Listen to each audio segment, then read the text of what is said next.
Hola, buenas. Espero que hayáis visto el vídeo en el que mostramos lo que hace este script y ahora vamos a ver cómo lo hace. Habréis supuesto ya que se trata de hacer una copia de, varias copias de un objeto y alterar sus propiedades mediante mapas.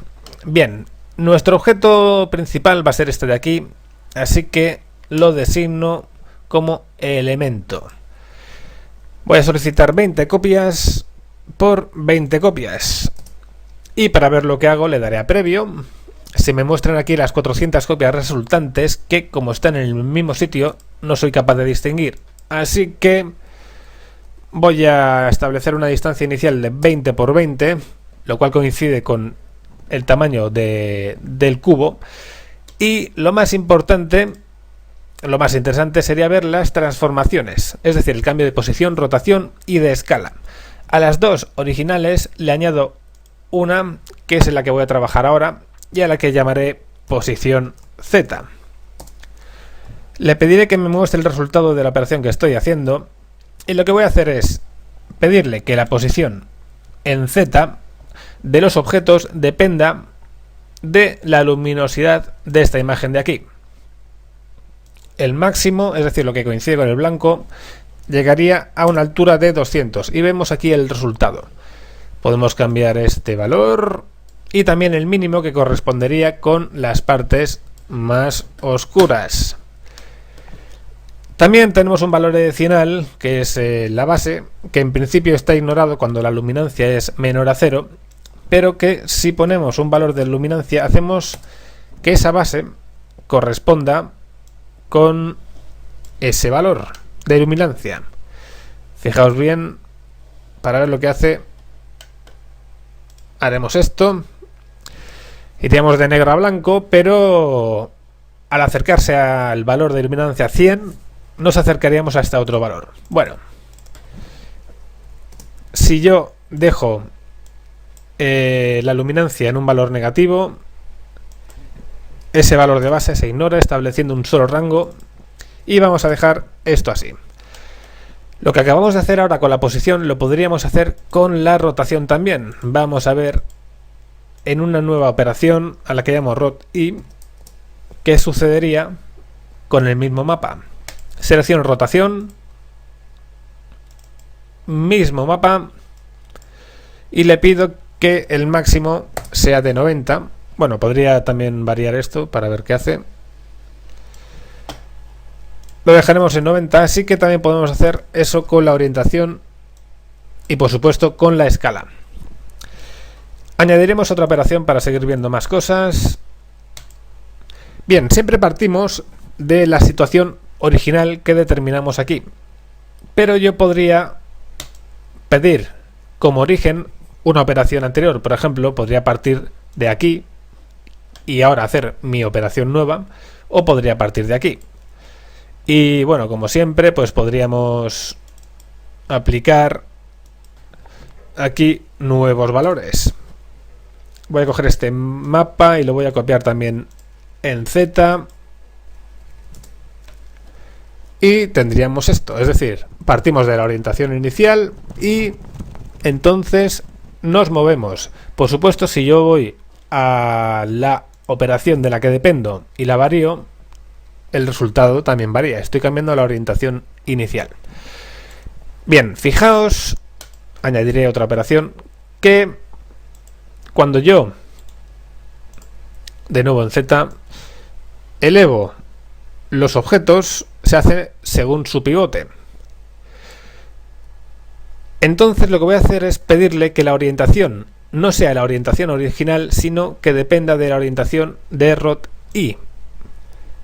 Entonces, como en rot-i, lo veremos, la orientación de los pivotes es distinta, cuando yo me desplazo en esta otra operación, lo hago a través de ese eje. Y lo mismo sucede con la posición. Voy a pedirle la orientación original, pero que la posición del pivote no sea la original, sino la que teníamos en pos Z. Y recordad cómo era pos Z, que era así. Entonces, si yo roto por ejemplo, vamos a rotar en Y. Si yo roto ahora en Y, lo hago en base al pivote que tenía cada objeto en la operación que aquí indico, pos Z. Lo puedo ver si selecciono un objeto y le pido que me muestre el gizmo. Veo que el gizmo lo tengo aquí. Y es a partir de ahí, es el pivote sobre el que rotamos. Bien, por abundar voy a coger y voy a cambiar también Z.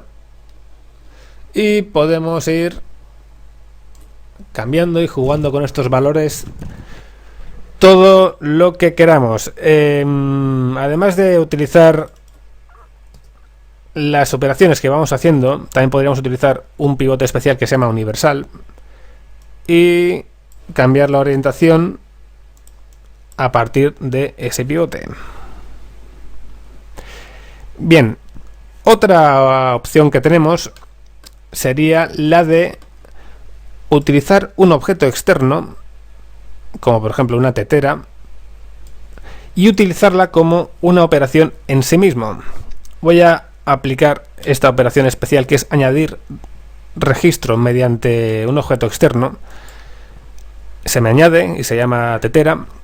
Entonces lo que hace esta operación especial es que todos los pivotes estén aquí, de modo que si yo volveré a esta, ya que está hecha, si yo le pido que la posición sobre la que trabajo es la de la tetera, rotaré en base al pivote de la tetera. Lo haré en Z y me alejaré un poco para verlo mejor. Y aquí tenemos que rotamos en base a Z. Vamos a verlo también desde top. Ahí lo tenéis. Bien, os estaréis preguntando si estos parámetros son animables y la respuesta es que no, pero tampoco importa mucho porque pensad que podéis animar vosotros los mapas. Añado una nueva operación y aparte de la posición, rotación y escala, también podemos hacer una operación que se llama mirar. Entonces la orientación de los objetos dependería de la posición del objeto al que miramos. Otra cosa que podemos hacer es igualar. Si os fijáis aquí, tengo una pestaña igualar. Esto se convierte en porcentajes. Haré que el rango vaya de 0 a 100. ¿Y a dónde quiero mirar? Pues al destino, que va a ser la tetera. Y necesito los mapas.